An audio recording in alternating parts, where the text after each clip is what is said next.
buenas noches, bienvenidos a Mirada Crítica una vez más. El día de hoy tenemos un tema muy interesante, el Fondo Metropolitano y cómo estaban los recursos por llegar a San Luis Potosí, cómo se ha destrabado. Pero para eso hemos invitado al licenciado Juan Antonio Salazar Muñoz, él es director de Desarrollo Urbano de la SEDUBOP. Bienvenido, licenciado. Gracias, Luis, muy buenas noches. Al profesor Juan José Ruiz Hernández, él es regidor del Ayuntamiento de la capital, y al licenciado Gerardo Vázquez Velázquez, él es director de Planeación y Desarrollo del Ayuntamiento de Soledad. Él viene en representación del licenciado Pedro Olvera Vázquez, secretario del Ayuntamiento, que nos había confirmado su asistencia, pero le agradecemos que usted nos acompañe aquí. Sí, vamos a, después de haber presentado a nuestros invitados, vamos a presentarles una cápsula para que vean de qué se trata el Fondo Metropolitano.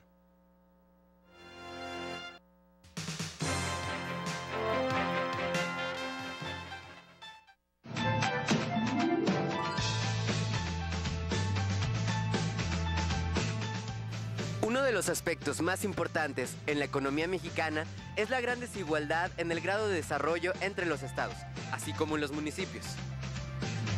A pesar de que México es una república federal, los estados son débiles frente al gobierno federal. Al depender de los fondos y participaciones recaudadas federalmente, los estados y municipios se ven limitados para responder a las demandas de sus habitantes, frenando así el desarrollo de su comunidad. Pero ¿qué sucede cuando este tipo de recursos no fluyen con regularidad? Es decir, no llegan a las manos de los municipios. Se puede decir abiertamente que las personas pierden, ya no el gobierno, pues uno de los fines de estos fondos es la construcción de obras públicas para mejorar la calidad de vida dentro de las comunidades.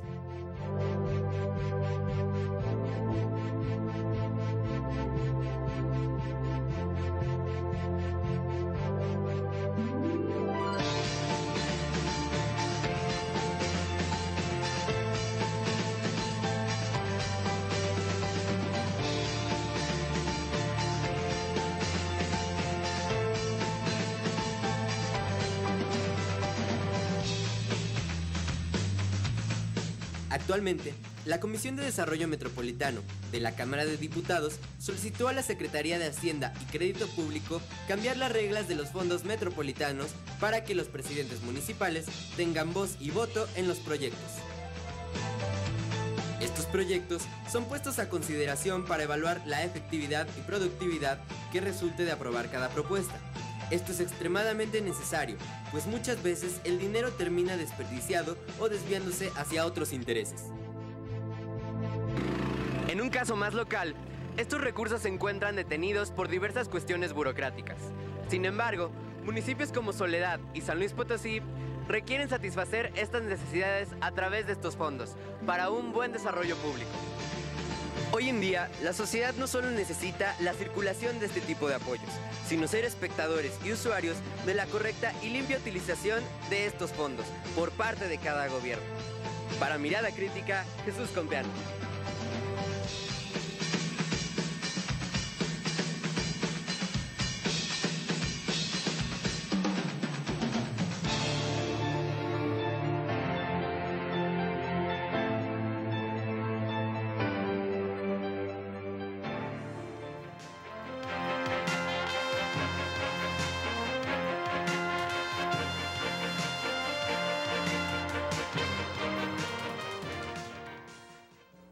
Licenciado Salazar, de parte de SEDUBOP, licenciado, ¿en qué momento se empiezan a atorar las cosas? Porque bueno, vamos a preguntarles a ellos en su momento debido, de reclamos que ya había con anterioridad. ¿Cómo parte lo del Fondo Metropolitano y por qué aparentemente, digo aparentemente, que usted le platique a toda la gente de San Luis Potosí, cómo es que se había trabado un poco este asunto? Bueno, ante todo, muchas gracias por invitarme a tu programa, Luis, y bueno, tener la oportunidad de irme a tu teleauditorio. Y a mí me gustaría, antes que nada, hacer varias precisiones respecto de lo que es el Fondo Metropolitano. Finalmente ese recurso pues está destinado pues para mejorar la calidad de vida de la ciudadanía en los lugares donde se aplica. El Fondo Metropolitano tiene su origen pues en el presupuesto de egresos de la Federación en donde se dispersa ese recurso hacia las zonas metropolitanas de toda la República. Y bueno, en el caso de San Luis Potosí, de nuestro estado, tenemos dos zonas metropolitanas. La zona metropolitana de San Luis Potosí, constituida pues por los cabeceras municipales, por los centros de población de San Luis Potosí, Soledad Graciano Sánchez, y la zona metropolitana de Río Verde, constituida por los municipios, las cabeceras municipales de Río Verde y Ciudad Fernández. Ambas zonas metropolitanas tienen su origen en la conurbación intermunicipal, que está definida pues desde la Constitución de la República, la Ley General de Asentamientos Humanos y la Ley de Desarrollo Urbano del Estado de San Luis Potosí.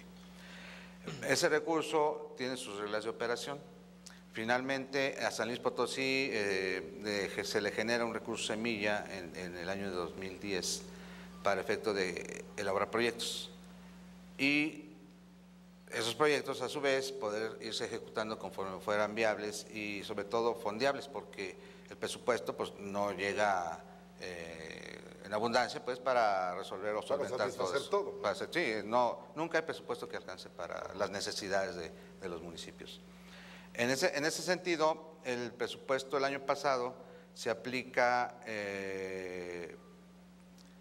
para una propuesta que generan los dos alcaldes, la licenciada Victoria Amparo Labastida y el licenciado Gallardo Juárez, para aplicarlos en proyectos que proponen ambos en forma conjunta, uno en forma conjunta y los demás distribuidos equitativamente entre Soledad y San Luis Potosí, que van de estudios, proyectos ejecutivos, y el que se hace en forma conjunta es la actualización del Plan de Centro de Población Estratégico de la ciudad de San Luis Potosí, Soledad Graciano Sánchez.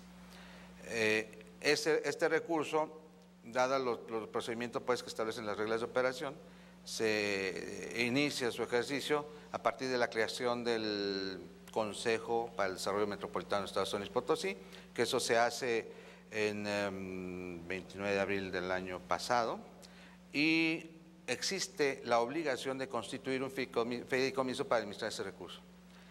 Ese fideicomiso se constituye en San Luis Potosí el 4 de mayo, se firma con Banobras, el fideicomiso, en donde participan dos órganos, el Comité Técnico del Fideicomiso y el Subcomité Técnico de Evaluación de Proyectos del Fideicomiso. En este caso, este fideicomiso es el 2174, llamado Fondo Metropolitano de San Luis Potosí, Soledad Graciano Sánchez.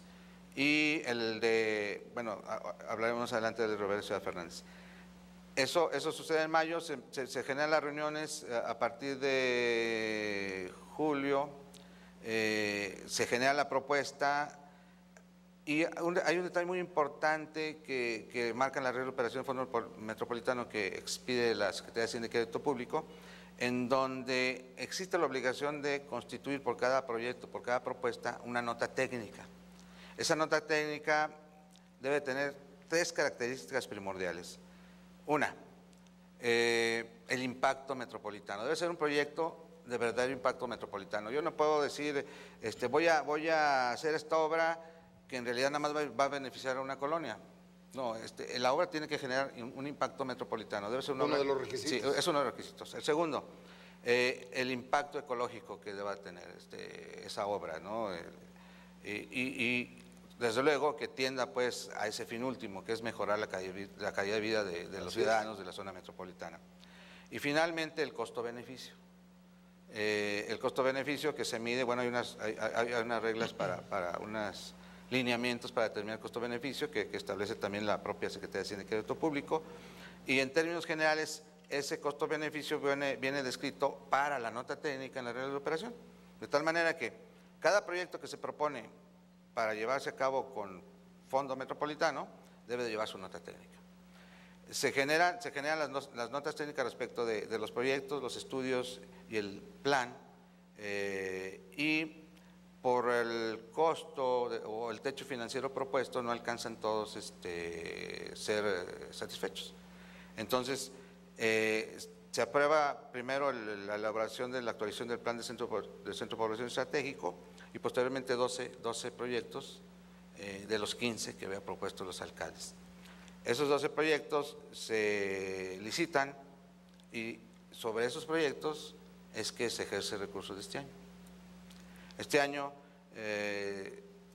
se propone a la Cámara de Diputados, y así lo aprueban, un monto de 47 millones de pesos y fracción en el presupuesto de egresos de la Federación para que sea utilizado en obras de beneficio para la zona metropolitana de San Luis Potosí, Soledad, García de los Reyes. Y también quiero dejar claro, el fondo es metropolitano, no es de San Luis ni de Soledad, es metropolitano. Sí. Precisamente por eso son las características. Y de ahí que el recurso del año pasado se considera como recurso semilla, se elaboran proyectos ejecutivos para ejecutar este año la obra. En tanto no estuvieran los proyectos ejecutivos listos, pues no se puede presentar nuevamente la propuesta al procedimiento que establecen las reglas de operación para que sean considerados y a su vez ejecutados por el Fondo Metropolitano. En ese sentido, para este año existe la propuesta formal pues, del alcalde Soledad respecto de la continuación del Río Santiago, de la continuación de la vialidad del Río Santiago, que sí, es el tramo que comprende la carretera 57 del periférico oriente. Bien, es una obra que tiene un costo aproximado de 188 millones, 177 millones por ahí está la cosa. Y obviamente que los 47 millones no alcanzan ni para no sé, 1 kilómetro de pavimentación y infraestructura, ¿no?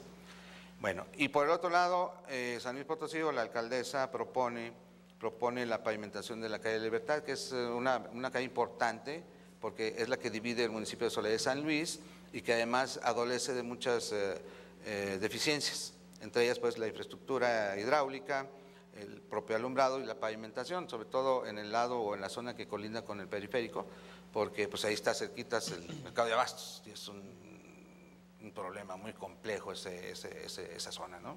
Desde el punto de vista vial, desde el punto de vista del comercio, desde el punto de vista del traslado de la gente, ¿no? Por las pérdidas de tiempo y de recorrido. La calle de Laredo, que conecta San Luis con Soledad, es limítrofe entre San Luis y Soledad, y es una calle que tradicionalmente ha también tenido muchos problemas por las desniveles, por un lado, y que la gente lo padece mucho.